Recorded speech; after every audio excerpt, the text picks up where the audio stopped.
నమస్కారం. సుఖీభవకు స్వాగతం.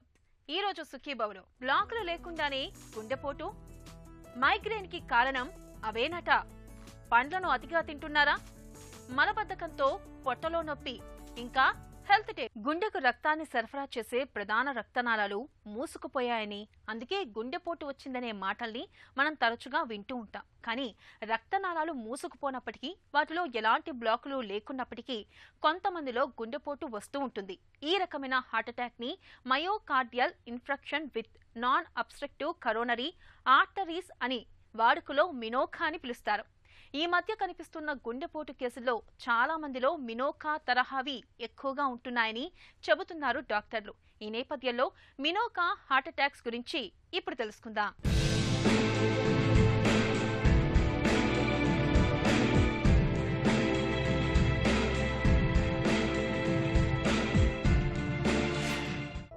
వయసు పెరుగుతున్న కొద్దీ గుండెకు రక్తాన్ని అందించే ప్రధాన రక్తనాళాల్లో కొలెస్ట్రాల్ పేరుకుపోవటం సహజం.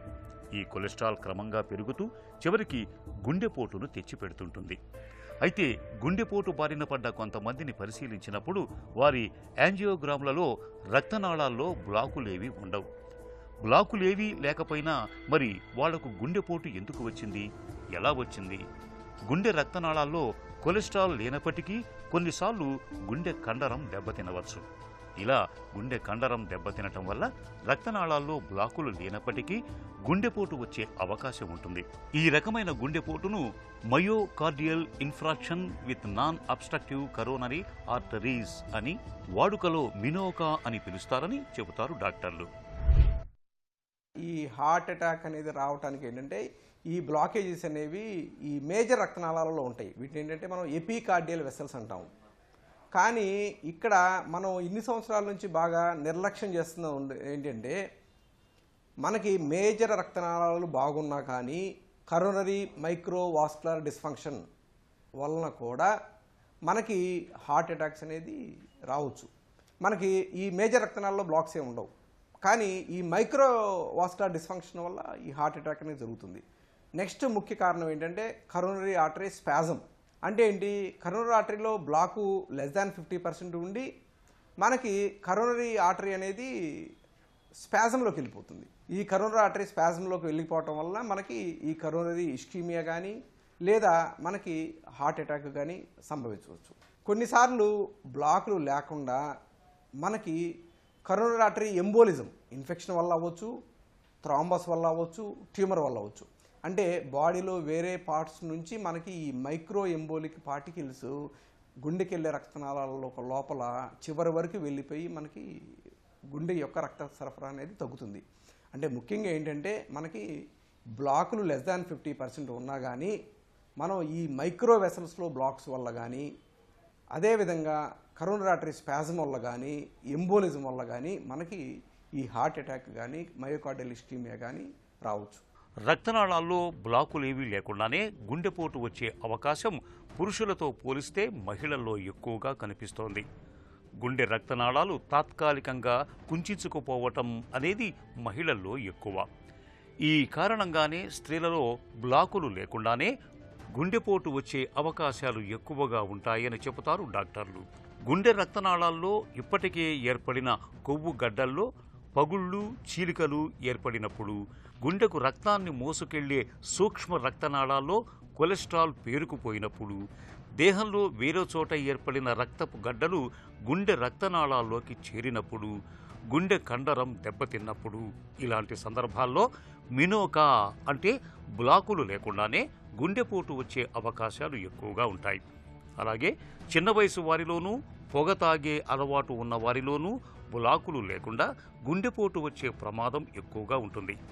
బ్లాకులు లేకుండానే తలెత్తే గుండెపోటులో కూడా శ్వాస అందకపోవటం, ఆయాసపడటం, ఛాతీపై నొప్పి, ఎడమ భుజం, వీపులో ఎడమ వైపు నొప్పి, ఎడమ దవడలోనూ నొప్పి కనిపించటం, చెమటలు పట్టడం వంటి లక్షణాలు కనిపిస్తాయని చెబుతారు డాక్టర్లు. బ్లాకులు <70% ఉన్నా కానీ వచ్చే హార్ట్ అటాక్కి, బ్లాకులు ఎక్కువ పర్సెంటేజ్ ఉన్న హార్ట్ అటాక్ కనుక సిమ్టమ్స్ కనుక మనం గమనిస్తే చాలామందికి కూడా యాంజైనా, అన్స్టేబుల్ యాంజైనా అనేది దీని యొక్క ప్రధాన సిమ్టము. మనందరికీ తెలుసు యాంజైనా అంటే ఛాతీ మధ్య భాగంలో అసౌకర్యంగా ఉండటం, 2 భుజాలకి కానీ లేదా ఎడమ చేతికి కానీ గొంతు పైభాగం వరకు ఆల్మోస్ట్ కింద దవడ వరకు, బొడ్డు పైభాగం నుంచి కింది దవడ వరకు ఎక్కడైనా సరే అసౌకర్యంగా ఉన్నట్లయితే దీన్ని మనం యాంజైనా అంటాం. ఎస్పెషల్లీ ఇది నడకతో వస్తుంది. ఇక్కడ ముఖ్యంగా ఏంటంటే ఈ బ్లాకులు లేకుండా హార్ట్ అటాక్ వచ్చే వాళ్ళకి, అంటే లెస్ దాన్ 50% బ్లాకులు ఉండి హార్ట్ అటాక్ వచ్చే వాళ్ళకి కొన్నిసార్లు ఏటిపికల్ సిమ్టమ్స్ ఎక్కువగా ఉంటాయి. అంటే ఏంటంటే నడుస్తుంటే ఆయాసంగా రావటం, నడుస్తుంటే దడగా ఉండటము, గుండె దడగా ఉండటము, అదేవిధంగా నడుస్తుంటే డిజీనెస్ అంటే కళ్ళు తిరిగిపోవటము, రోజువారీ పనుల్లో బాగా అలసటగా ఉండటము, ఇవన్నీ కూడా ఏటిపికల్ సిమ్టమ్స్ అంటాము. ఈ ఏటిపికల్ సిమ్టమ్స్ అనేవి మనకి ఈ హార్ట్ అటాక్ ఉండి బ్లాకేజెస్ కింద లెస్ దాన్ 50% ఉన్న వాళ్ళలో కనిపించే ప్రధాన లక్షణాలు. అప్పుడు ఈ వ్యాధిని ఎలా డయాగ్నోజ్ చేయాలి? ముఖ్యంగా వీటిలో ఏంటంటే ఒకటి ఎఫ్ఎఫ్ఆర్ అంటాం. ఈ ఎఫ్ఎఫ్ఆర్ టెస్ట్ ద్వారా ఫస్ట్ మనం ఈ బ్లాక్ యొక్క పర్సంటేజీ తక్కువగా ఉంది అనేది మనం నిర్ధారణ చేసిన తర్వాత ఈ కరోనరీ మైక్రోవాస్కులర్ డిస్ఫంక్షన్ అనేది మనం డయాగ్నోజ్ చేయడానికి మనం ఈ ఎడినోసిన్ అనే వాసో డైలేటర్ ఇచ్చి కరోనరీ ఆర్టరీ యొక్క మైక్రో వెసల్స్లో ఈ ఫ్లో రిజర్వ్ ఎంత ఉంది అనేది మనం క్యాలిక్యులేట్ చేస్తాం. ఈ కరోనరీ ఫ్లో రిజర్వ్ కనుక మనకి లెస్ దాన్ 2 కనుక ఉన్నట్లయితే కరోనరీ మైక్రోవాస్కులర్ డిస్ఫంక్షన్ అనేది మనం డయాగ్నోజ్ చేయడం జరుగుతుంది. గుండెపోటు లక్షణాలు కనిపిస్తున్నప్పుడు ఆలస్యం చేయకుండా వెంటనే డాక్టర్ని సంప్రదించాలి. తొలుత ఈసీజీ, ఎకో, ఆ తర్వాత ట్రోపినిన్ అనే పరీక్షలు చేస్తారు. అవసరాన్ని బట్టి యాంజియోగ్రామ్ కూడా చేస్తారు. మినోకా వచ్చిన వారిలో యాంజియోగ్రామ్ చేశాక డాక్టర్లకు బాధితుల్లో బ్లాక్ ఏవీ పెద్దగా కనిపించవు. ఈ విషయాన్ని వాళ్లకు చెప్పినప్పుడు వారు సంతోషిస్తారు. కానీ ఇక్కడే ఒక ముఖ్యమైన విషయం తెలుసుకోవాలి. మినోకా కూడా గుండెపోటే. కాబట్టి గుండెపోటులో ఏ దుష్పరిణామాలు ఉంటాయో మినోకాలోనూ అవే ఉంటాయి. కాబట్టి మినోకాని గుర్తించాక దానికి కారణాలని తప్పకుండా తెలుసుకోవాలి. ఇందుకు ఇంట్రా కరోనరీ ఇమేజింగ్, కార్డియాక్ ఎంఆర్ఐలు బాగా తోడ్పడతాయి. వీటి సాయంతో గుండె రక్తనాళాల గోడల్ని నిశితంగా పరిశీలించవచ్చు. గుండె కండరం ఏ మేరకు దెబ్బతిన్నదో అంచనా వేయచ్చు. ఇంకా మినోకాకు కారణమైన ఇతరత్రా అంశాలని తెలుసుకోవచ్చని చెబుతారు డాక్టర్లు. వీటికి ఏంటంటే ఎక్కువ పర్సెంట్ ఆఫ్ ది కేసెస్లో మనం మెడిసిన్స్ ద్వారానే ఈ జబ్బుని మనం నయం చేయవచ్చు. బ్లాకులు ఉండి వచ్చే హార్ట్ అటాక్ కన్నా కూడా బ్లాకులు తక్కువ పర్సెంటేజ్లు ఉండి వచ్చే హార్ట్ అటాక్స్ అనేవి యూజువల్గా ప్రోగ్నోసిస్ బాగుంటుంది. అంటే ఏంటంటే మనకి బ్లాకులు ఉండి వచ్చే హార్ట్ అటాక్లో మనకి 5 to 6% మోర్టాలిటీ ఉంటే దీంట్లో మనకి 3% మోర్టాలిటీ ఉంటుంది. అదేవిధంగా హాస్పిటలైజేషను మళ్ళీ రిపీట్ హార్ట్ అటాక్స్ కానీ వచ్చే రిస్క్ కూడా బ్లాకులు లేని కేసెస్లో మనకి వచ్చే రిస్క్ అనేది యూజువల్గా తక్కువగా ఉంటుంది. ఇక్కడ బేసిక్గా ఏంటంటే మనం ఈ యాంటీ ప్లేట్లెట్ ఏజెంట్స్ అనేది minimum 6 months to 1 year compulsory వాడాలి. తర్వాత కూడా ఎకోస్పిరిన్ టాబ్లెట్ అనేది లైఫ్ లాంగ్ వాడాల్సి ఉంటుంది. ఎందుకు ఈ ఎకోస్పిరిన్, క్లోపిడోగ్రిల్ టాబ్లెట్లు వాడాలి బ్లాకులు లేకపోయినా అంటే బ్లాకులు లెస్ దాన్ 50% ఉన్నా కానీ ఈ ప్లాక్ అథెరోస్క్లెరోటిక్ ప్లాక్ చిట్లిపోయి దాని మీద క్లాట్ ఫామ్ అయిపోయి మైక్రో ఎంబోలిజం ద్వారా మనకి ఇక్కడ హార్ట్ అటాక్ రావడం జరుగుతుంది. అంటే దీన్ని మనం ప్లాక్ ఎరోజన్ లేదా ప్లాక్ రప్చర్ అంటాం. ఈ plaque erosion, plaque rupture less than 50% blockages ఉన్నా కానీ మనం ఈ యాంటీ ప్లేట్లెట్స్ ఏజెంట్స్ అనేది కంపల్సరీ మనం 1 year వాడి తర్వాత మనం సింగిల్ యాంటీ ప్లేట్లెట్ ఏజెంట్కి వస్తాం. ముందు 2 drugs వాడతాం, ఎకోస్పిరిన్, క్లోపిడోగ్రిల్. దాన్ని మనం డ్వాల్ యాంటీ ప్లేట్లెట్ ఏజెంట్స్ అంటాం, DAPT అంటాం. తర్వాత 1 year తర్వాత సింగిల్ యాంటీ ప్లేట్లెట్ వాడతాం, అంటే ఎకోస్పిరిన్ అంటాం. అదేవిధంగా స్టాటిన్స్ 80 mg అట్రోస్టాటిన్ వాడటం ద్వారా ఏమైందంటే మనకి అథెరోస్క్లెరోటిక్ ప్లాక్ అనేది స్టెబిలైజ్ అవుతుంది. అప్పుడు ఈ ప్లాక్ రప్చరు అయ్యే రిస్క్ అనేది తగ్గిపోతుంది. ముఖ్యంగా కాల్షియం ఛానల్ బ్లాకర్స్ అనేవి ఈ కరోనరీ వాసోస్పాజం వలన వచ్చే నాన్ అబ్స్ట్రక్టివ్ హార్ట్ అటాక్స్కి కాల్షియం ఛానల్ బ్లాకర్స్ డిల్టియాజైమ్ కానీ వెరపాములు కానీ వాడతాం. ఈవెన్ బీటా బ్లాకర్స్ అంటే మనందరం మెటోప్రోలాలు, బిసోప్రోలాలు ఈ డ్రగ్స్ వాడటం ద్వారా కూడా ప్లాక్ రప్చర్ అవ్వకుండా ఉంటుంది. అదేవిధంగా రానోజెక్స్, నైట్రేట్స్ ఇవన్నీ కూడా మనం ఈ హార్ట్ అటాక్ బ్లాకులు లేకుండా బ్లాకులు తక్కువ పర్సెంటేజ్లో ఉండే వచ్చే హార్ట్ అటాక్కి మనం వాడే మెడిసిన్స్. యూజువల్గా స్టెంటింగ్ కానీ బైపాస్ సర్జరీ కానీ ఈ కేసులకు మనం ప్రిఫర్ చేయము, రొటీన్గా అయితే ప్రిఫర్ చేయము. మినోకా ఉన్నవారిలో గుండెపోటు వచ్చినట్లు అన్ని ఆధారాలు ఉంటాయి. కానీ యాంజియోగ్రామ్ చేసినప్పుడు అందులో బ్లాక్స్ కనిపించవు. కాబట్టి వీళ్లలో స్టెంట్ వేసే అవకాశం ఉండదు. అయితే కారణాన్ని బట్టి చికిత్స ఉంటుంది. రక్తనాళాలు సంకోచించటం వల్ల గుండెపోటు తలెత్తినప్పుడు కాల్షియం ఛానల్ బ్లాకర్స్, నైట్రేట్స్ తరహా మందుల్ని వాడాల్సి ఉంటుంది. అలాగే రక్తాన్ని పల్చబార్చే మందుల్ని కూడా తీసుకోవాలి. గుండె కండరాన్ని బలోపేతం చేసేందుకు వీలుగా బీటా బ్లాకర్లు, ఏస్ ఇన్హిబిటార్స్, స్టాటిన్స్ వంటి మందులు కూడా వాడాల్సి ఉంటుంది. ఇక గుండె జబ్బు రాకుండా ఉండటానికి మనం తీసుకునే జాగ్రత్తలే మినోకాను కొంత మేరకు నివారిస్తాయి. అవి సమతులాహారం తీసుకోవటం, క్రమం తప్పకుండా వ్యాయామం చేయటం, మానసిక ఒత్తిడి తగ్గించుకోవటం, కంటి నిండా నిద్రపోవటం, బీపీ, షుగర్, కొలెస్ట్రాల్ను అదుపులో ఉంచుకోవటం, క్రమం తప్పకుండా వైద్య పరీక్షలు చేయించుకుంటూ ఉండటం, ఈ జాగ్రత్తలు గుండె ఆరోగ్యాన్ని చక్కగా ఉంచుతాయి. హెల్త్ న్యూస్ మీకోసం. తలలో ఓవైపు సూదులతో గుచ్చుతున్నట్లుగా, సమ్మెటతో బాదుతున్నట్టుగా వేధించే మైగ్రేన్ బాధలు మనలో చాలా మందికి ఎప్పుడో ఒకప్పుడు అనుభవంలోకి వచ్చే ఉంటాయి. ముఖ్యంగా మహిళల్లో చాలా మంది తరచుగా మైగ్రేన్తో బాధపడుతూ ఉంటారు. ప్రపంచ జనాభాలో సుమారు 10% మంది మైగ్రేన్తో బాధపడుతున్నారని ఒక అంచనా. అయితే మైగ్రేన్ బాధితుల్లో చాలా మందికి తలనొప్పి మొదలవడానికి ముందు ఆరా అన్న అనుభవం ఉంటుంది. కళ్ళ ముందు మెరుపులేవో వచ్చినట్లు ఉండడం, చూపు బైర్లు కమ్మడం, శరీర భాగాలు కొన్ని మొద్దుబారినట్లు అనిపించడం, ఈ లక్షణాలన్నీ ఆరాగా పిలుస్తారు. ఈ ఆరా అనుభవమే ఇప్పుడు మైగ్రేన్ను పట్టించేస్తుంది. ఇప్పుడు అందుబాటులో ఉన్న వాటికన్నా సమర్థమైన మందులు రావడానికి ఇది కారణమవుతుందని చెబుతున్నారు అమెరికాలోని యూనివర్సిటీ ఆఫ్ రోచెస్టర్కు చెందిన పరిశోధకులు. నిజానికి మన మెదడును ఒక సముద్రంతో పోల్చవచ్చు. ఇందులో సిఎస్ఎఫ్ అంటే సెరిబ్రోస్పైనల్ ఫ్లూయిడ్ అనే ద్రవం ఉంటుంది. ఇది సముద్రపు నీటిలాగే ఆటుపోట్లకు గురవుతూ ఉంటుంది. ఈ క్రమంలో మెదడులో ఏర్పడే మలినాలన్నీ శుభ్రం చేస్తూ ఉంటుంది. కొన్నిసార్లు ఈ సిఎస్ఎఫ్ ద్రవంలోకి ఓ డజను సమస్యాత్మక ప్రోటీన్లు వచ్చి చేరుతున్నట్లు పరిశోధకులు గుర్తించారు.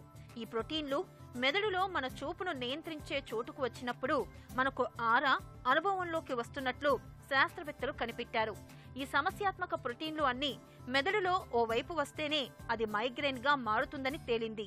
అంతేకాదు, ఈ పరిస్థితికి కారణమైన ప్రోటీన్లను అడ్డుకునే మందుల్ని ఇప్పటికే గుర్తించామని పరిశోధకులు చెబుతున్నారు. మైగ్రేన్ బాధితులకు ఇంతకన్నా శుభవార్త ఏం కావాలి? ఫ్రూట్స్ తింటే ఆరోగ్యం బేషుగ్గా ఉంటుంది. ఇందులో మరో మాటకు తావులేదు. కానీ ఆరోగ్యం దక్కుతుందన్న సాకుతో పండ్లను అదే పనిగా తినడం కూడా ఏమంత మంచిది కాదు. అతి చేస్తే గతి చెడుతుందన్న చందంగా పండ్లను అతిగా తినడం మొదలు పెడితే లేనిపోని సమస్యలు తలెత్తే ప్రమాదం కూడా ఉంటుందని గుర్తుంచుకోవాలి. పండ్లలో సహజంగానే చక్కెరలు, క్యాలరీలు ఎక్కువగా ఉంటాయి. ఆరోగ్యం పేరుతో వీటిని అతిగా తినడం మొదలు పెడితే బరువు పెరగడం, జీర్ణ వ్యవస్థ అస్తవ్యస్తం కావడం వంటి సమస్యలు మొదలవుతాయని చెబుతారు పోషకాహార నిపుణులు. పండ్లను అతిగా తినడం ఎందుకు మంచిది కాదో ఇప్పుడు తెలుసుకుందాం.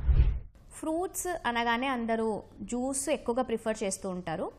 సో ఫ్రూట్స్ మనం ఎప్పుడైతే జ్యూస్ ఫామ్లో తీసుకుంటూ ఉంటామో, జ్యూస్ ఎప్పుడైతే ప్రిపేర్ చేస్తామో మనకు ఫైబర్ కంటెంట్ అనేది ఆల్మోస్ట్ ఆల్ ఫైబర్ కంటెంట్ అనేది డ్యామేజ్ అయిపోతూ ఉంటుంది. ప్లస్ న్యూట్రియంట్ వైజ్ చూస్తే కనుక మనకు ఈ anti oxidant vitamins and minerals ఏవైతే మనకు ఫ్రూట్స్లో ఉంటాయో ఆక్సిడైజ్ అయ్యే అవకాశం ఎక్కువగా ఉంటుంది. సో 60% ఆఫ్ యాంటీ ఆక్సిడెంట్స్ అనేవి ఆక్సిడైజ్ అయిపోతూ ఉంటాయి మనం ఎప్పుడైతే ఫ్రూట్ని జ్యూస్ ఫామ్లో ప్రిపేర్ చేస్తామో. సో యాజ్ సచ్ రా ఫ్రూట్ తీసుకోవడం చాలా వరకు బెనిఫిషియల్ ఉంటుంది, ఎందుకంటే మనకు చాలా యాంటీ ఆక్సిడెంట్ న్యూట్రియంట్స్ ఉంటాయి కాబట్టి ఎక్కువ ఫ్రూట్స్ తీసుకోవడం వల్ల మనకు హెల్త్ బెనిఫిట్స్ ఉంటాయి అన్నమాట. కానీ ప్రతి ఒక్క ఫుడ్ ఐటమ్కి ఒక లిమిట్ అనేది ఉంటుంది. ఎనీథింగ్ ఏదైనా, ఈవెన్ మీరు వాటర్ కూడా ఎక్కువగా తీసుకుంటే అది ఎక్సెసివ్ తీసుకోవడం, కన్సంప్షన్ చేయడం వల్ల దానివల్ల హెల్త్ బెనిఫిట్స్ కన్నా కూడా మన హెల్త్ డిటీరియోరేట్ అయ్యే అవకాశం ఎక్కువగా ఉంటుంది.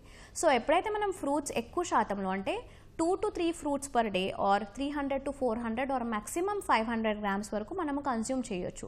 ఎప్పుడైతే దానికన్నా ఎక్కువ క్వాంటిటీ మనం తీసుకుంటూ ఉంటామో ఫ్రూట్స్లో షుగర్ కంటెంట్ ఎక్కువగా ఉంటుంది కాబట్టి, పీచు పదార్థం అనేది ఎక్కువగా ఉంటుంది కాబట్టి మన డైజెస్టివ్ ట్రాక్ట్ అనేది టోటల్గా డిస్టర్బ్ అయిపోయి దానివల్ల ఎక్సెసివ్ షుగర్ కన్సంప్షన్ వల్ల డయాబెటీస్ రావడం కానివ్వండి, వెయిట్ పెరగడం కానివ్వండి, ఓవరాల్గా డైజెషన్ డిస్టర్బ్ అవ్వడం కానివ్వండి, కడుపు ఉబ్బరంగా అనిపించడం కానివ్వండి, యాసిడిటీ ఇలాంటివి, మలబద్ధకం కూడా ఎక్కువ ఫ్రూట్స్ తీసుకొని వాటర్ కన్స్యూమ్ తక్కువ చేస్తే కూడా ఈవెన్ మలబద్ధకం అవుతూ.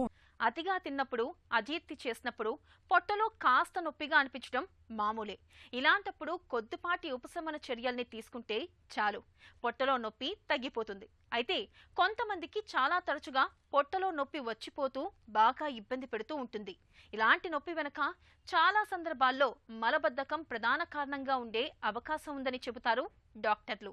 మలబద్ధకంతో తలెత్తే పొట్ట నొప్పికి చికిత్స, పరిష్కార మార్గాల గురించి డాక్టర్ని అడిగి ఇప్పుడు తెలుసుకుందాం.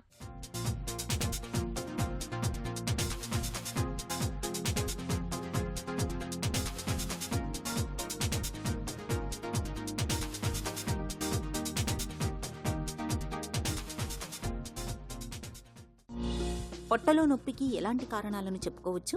పొట్టలో నొప్పి అనేది కామన్గా మేము ఓపీలో కానీ లేకపోతే అవుట్ పేషెంట్స్లో చూసే సిమ్టమ్ అండి. సో దీనికి చాలా కారణాలు ఉంటాయి.